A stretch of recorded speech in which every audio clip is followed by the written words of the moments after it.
Conceive, believe, achieve.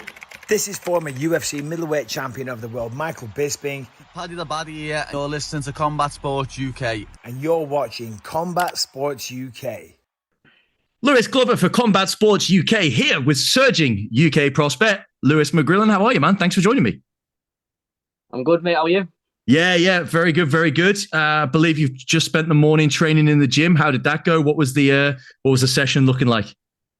Good, mate. Just did a little bit of boxing with my mate Ellis, and then hit the sauna and that, and just a bit of a chilled one today. Been a hard week of graphs, so we're getting there now. Yeah, not long. Yeah, not long to go. Of course, you will be competing for PFL in the PFL Europe division on the 25th of March in Manchester. How are you feeling about that, man? PFL, what a huge platform to sign to. I know. Big opportunity for me, and at just my age of 22, I'm buzzing now. But I always felt like it was always destined for me to be there, and now it's just what it is. It's just getting real now. I always been told you can achieve great things and do well, and now it's just getting real. And now I'm seeing what I'm capable of genuinely, and it's just a madness, really. Yeah.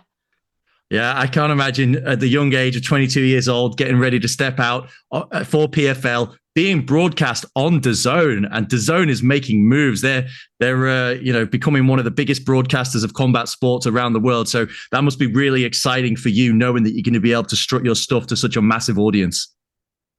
Definitely, mate, because I think, is it Eddie Earn or something? He does all these boxing promotions and all his fights in there, and I've been watching DAZN for years, watching Canelo, watching some of my favourite boxers, and then watching one of my favourite other boxers, Inoue, some Japanese fighter, and then now I'm fighting on DAZN where they all fight on. It's just mad, mate, how the universe works, you know. But yeah.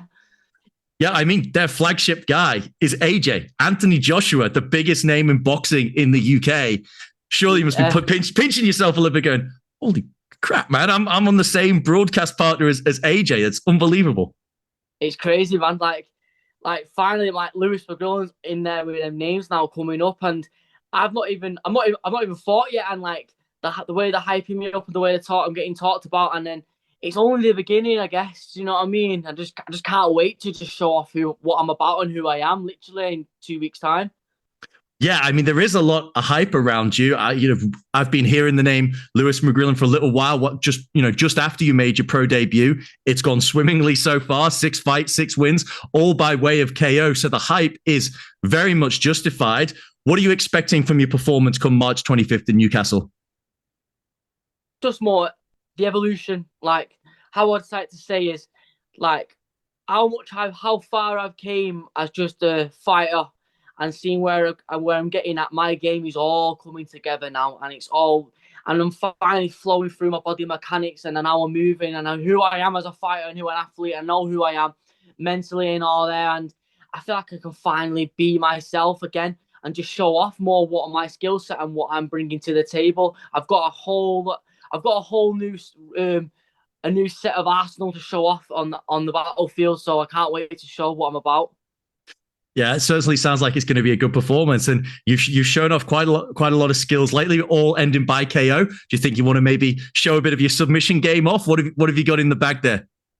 Well, that's the thing, right? This is what's bad about MMA. Like, it can be a bit of a forgetful sport, and I dominated amateur by grappling. Really, I used to take the back.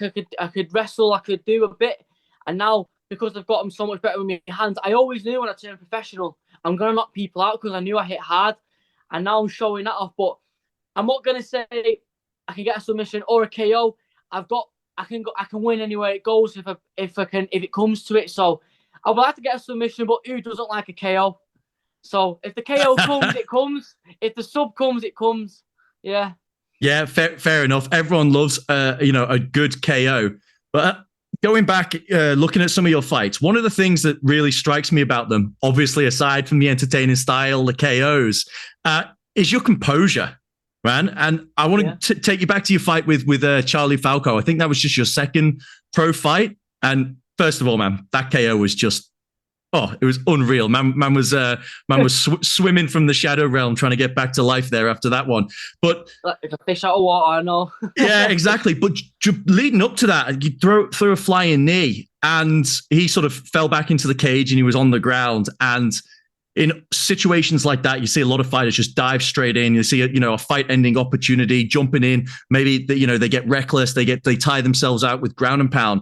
How have you been able to, in such a relatively young age, limited experience, how have you been able to develop that composure? Is that something that comes naturally, or is that something that you're quite mindful of when you're in the cage? I'm very good at reading people, I'd say, like body language, mentally, and things like that. I'm a very big fan on like mental warfare and like the art of war and things like that. And I can see like when I knew I hurt him in a few exchanges and I knew I'm the bigger man in there. And then as soon as I got him down, he kind of wanted me to give him a rest. And like, all right, I'll go down to your world in a way and I'll smother my work where I can be clean and bring him in. End of the day, like if you say it this way, it's like a Sun Tzu art of war, build him a golden bridge to retreat off, and then you can catch him out from there. And that's what I did. I let him up, and he thinks, oh, it's my leeway to get him against the cage and take me down. Nah, I'm just setting you up to get hurt, mate. And that's what happened from there. I could read him, and then I pulled the cat out of the basket. Do you know what I mean? Yeah, you certainly did. You certainly did. So this fight coming up at PFL is 135 pounds, but in your career, you've gone between 125, 135.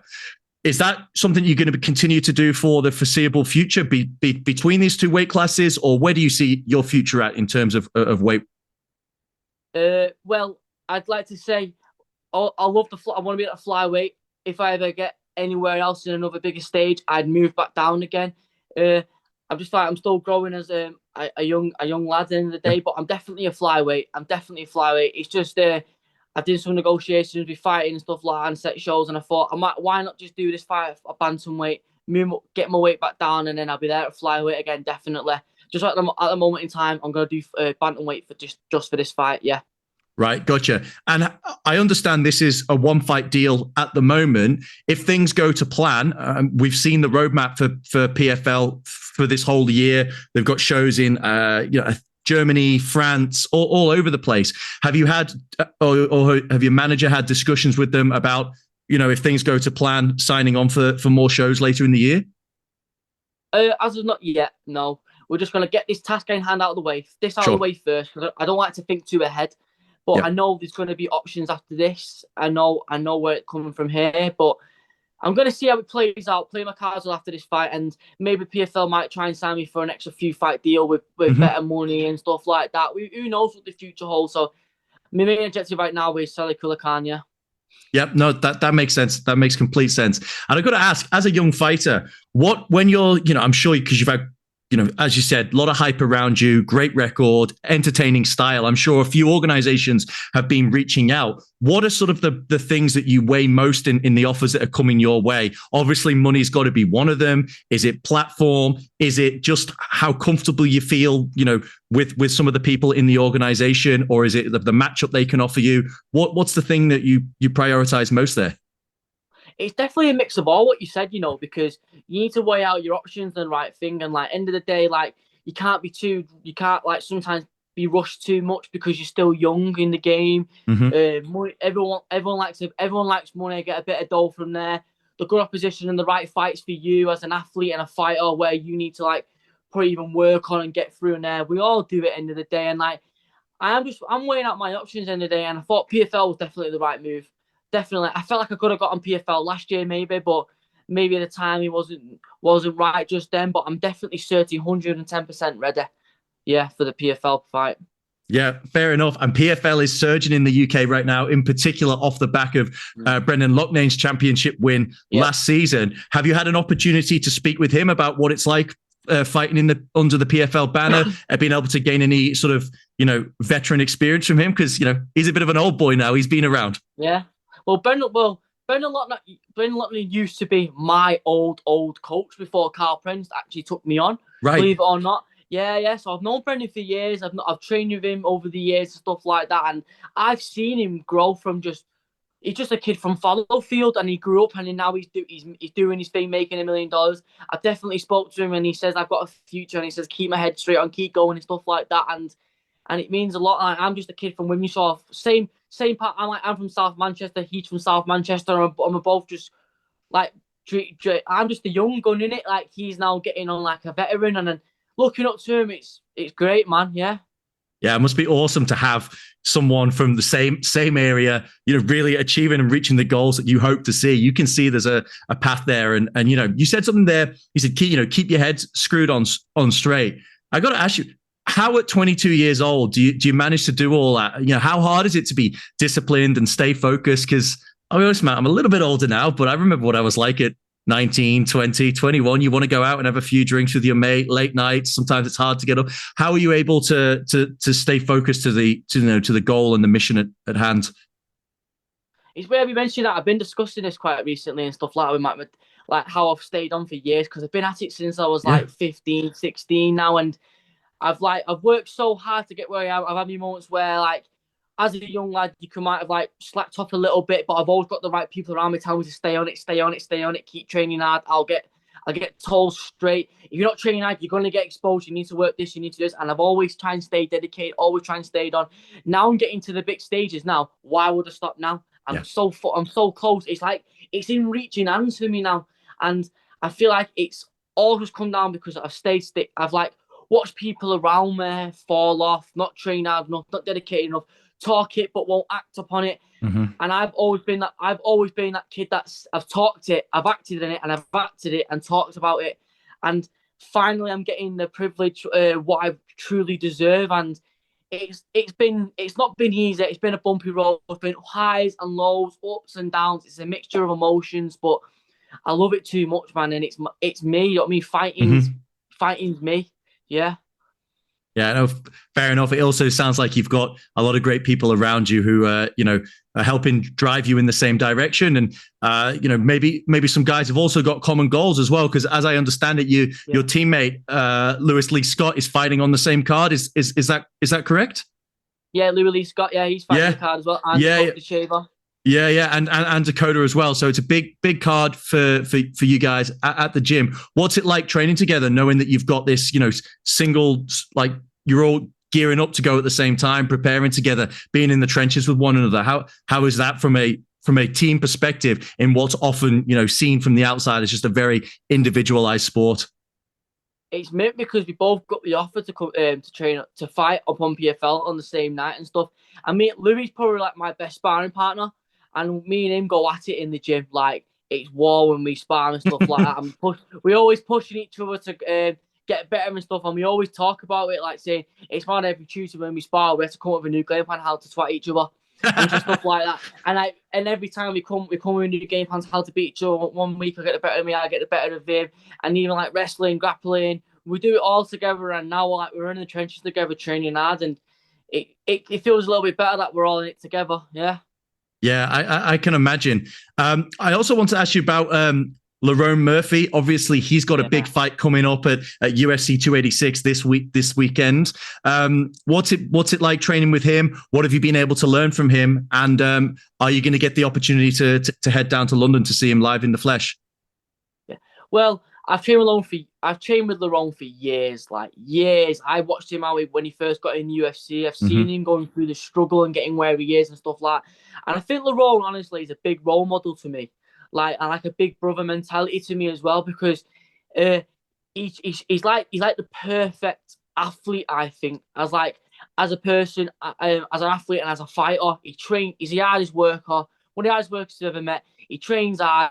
He's got the mind for it and everything. His dedication and and I've just seen him come through it all. And he's the best guy I've ever trained with, or best fighter I know. I'll be honest, like genuinely. And he's a great guy as well. And I'm so happy to see where he's in UFC London. I'm not going to be there though, but I will be watching it definitely. Yeah, brilliant. You listen to podcasts, you hear people say things. I haven't heard anyone ever say a bad word about Lerone Murphy. It sounds like he's a great guy, and we're all hoping for the best for him come Saturday night at UFC 286. He deserves it after the trials and tribulations he's gone through. Injuries, people pulling out of fights, etc. So really hoping for success for him. Lewis, before we wrap up, you've been very, very gracious with your time. I really appreciate it. It's been really good chatting to you. I just want to ask you a few rapid fire questions, help people get to know you a little bit before you burst onto the big stage. So let's fire through a few things here. Want to know what's your favorite foods to eat after the fight's done, or place where you're going to go scran down? Where are you heading back to when you get back home? Well, what's it going to be? This place in Chinatown with my girlfriend. My girlfriend's Chinese.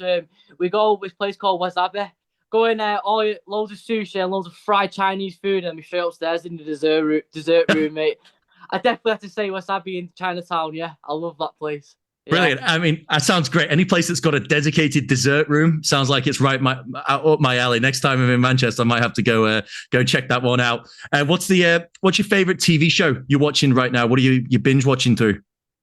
Vikings. I love Vikings, mate. Yeah, it's one of my favorite shows. I love either the Bonus and Ragnar Lothbrok, man. They're too good, man. I like the mindsets and stuff. Yeah.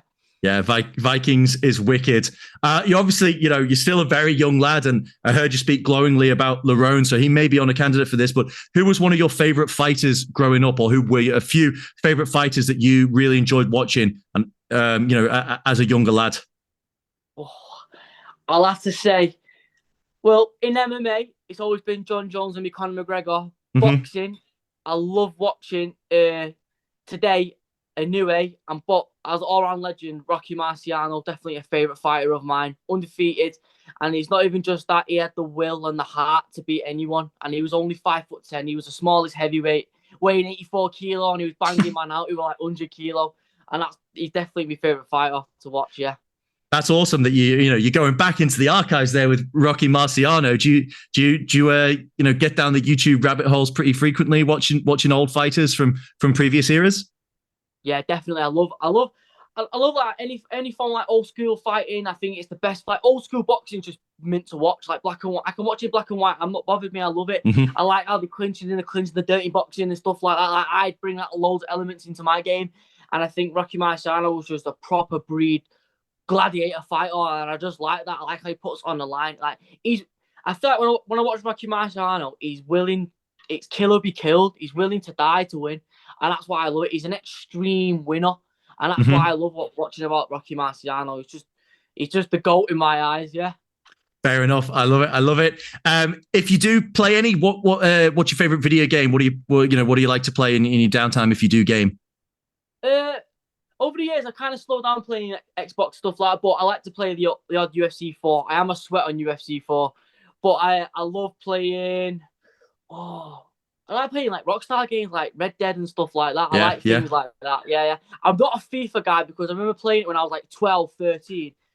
I was even winning the game. Yeah, I was Liverpool. I played against Tottenham. And this guy scored a header on me. Yeah, made it 2-1. And I just went, bam! I left up it. Yeah. Then I left up my flat screen TV and smashed my TV, and my mum came in, and gave me the biggest bollock and loads of shit I got after that. And from that day forward, I'm not dedicated to FIFA, mate. So, yeah. That's great. I've definitely had some rage quit moments on FIFA, on Madden, and I can't play online anymore because there's 14-year-old kids who are, up to here on Monster Energy who are just running circles around. I can't do it anymore. I'm too old for that shit. And my final question, I think I know the answer to this. So I'm going to say favorite sport to watch other than MMA or boxing, because I think boxing would be the other answer there. So what's your favorite sport to watch, or non-combat sport to watch, let's say? Table tennis. No, I'm only joking. Football. I just say football. But I'll tell you what, I got invited to a basketball match last night, Manchester Giants. I watched that, and I thought, that is sick. They are fast-paced athletes, I'm starting to like that a little bit, but football always. I'm not as big on football as I used to be anymore, but it's always in my heart. Do you know what I mean? I love footy, yeah. A very important question then, because that's going to dictate how this interview ends. Red or blue, mate? I'm the Scouse Red. I'm the Scouse Red. I'm a Liverpool fan. I know. I'm mank. Yeah, I've been getting shit all my life over this. Yeah. Imagine being ginger red, yeah, and supporting Liverpool. No wonder I fight, mate. I was going to say, you had to, because your life would have been a nightmare. There's the only way to stop your head getting put down the toilet and getting swirlies is you had to be able to batter everyone. Yeah, exactly. So I support Liverpool, mate, honestly. And if I didn't support Liverpool, I'd probably support West Ham United because of my granddad. He's from down south. He's a Cockney, so I'd probably support either. It's always West Ham or Liverpool, yeah. Mate, from last weekend, you must have been strutting your stuff around Manchester, being a Liverpool fan after that shambles. I'm Man United fan, so it was a pretty tough weekend, that one. Yeah, I loved it, mate. But then we got beat by Bournemouth today, so I don't know what that's about. I know. Just football, innit, man? It's like MMA, Matthew. It doesn't work. Do you know what I mean? No, it certainly doesn't. It certainly doesn't. Lewis, I've really enjoyed this. You've been very, very gracious with your time. I really appreciate it. Before we wrap up, I'm just going to hand it over to you. I'm sure you've got sponsors or people around that you want to shout out. So I'll just give you the floor before we wrap things up. Yeah, I want to say big thank you to Manchester Top Team. One of my sponsors, Apply Nutrition, and my new sponsor, Scran Diggity Meal Preps. They've been helping me out loads and massively. Mawson Group, they're helping me out big much. And everyone, like I say, all my friends and family, and my girlfriend putting up with me when I'm like moody on a weight cut and stuff like that. I just got to thank you all, man. Appreciate it. And we're just ready for war on the 25th of March, man. Yeah. Brilliant. That's it. Lewis McGrillen will be making his PFL debut 25th of March in Newcastle. Be sure to tune in on DAZN. You can find it all there. Lewis, thanks very much. Pleasure to chat with you and best of luck for that fight. Thank you, mate. Appreciate